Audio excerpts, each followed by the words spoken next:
Yo, here we go again, baby.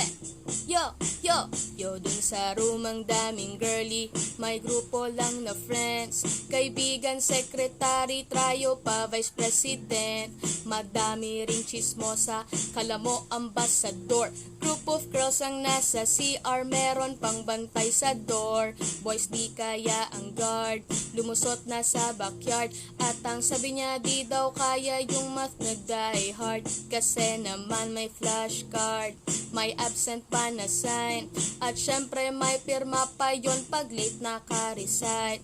Yung brainy magaling at ako'y pinabilib na perfect yung exam, grabe talaga, I can't believe. Sabi ko, hey, what's your technique? Sabi niya, DASAL. Sabi ko, do you have Baltic? Sabi niya, kulang ka sa kiss. Come on, C or D, para bang sinubmarine.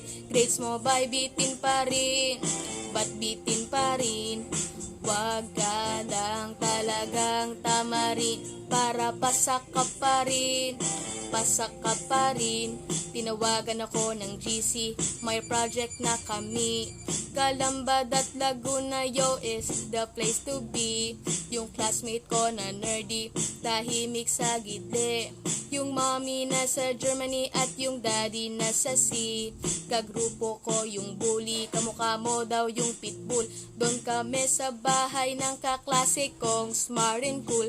Ang tindi talaga ng bahay kasi may elevator. At ang sabi niya, hey, study room ko, nasa second floor. Grabe, magkahiwalay ang kwarto niya at study room. Anong ambag ko dito, maglutong pansit canton.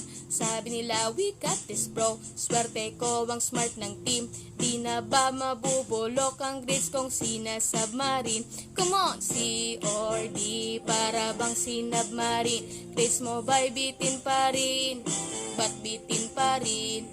Wag ka lang talagang tamarin, para pasak ka pa rin, pasak ka pa rin. Come on!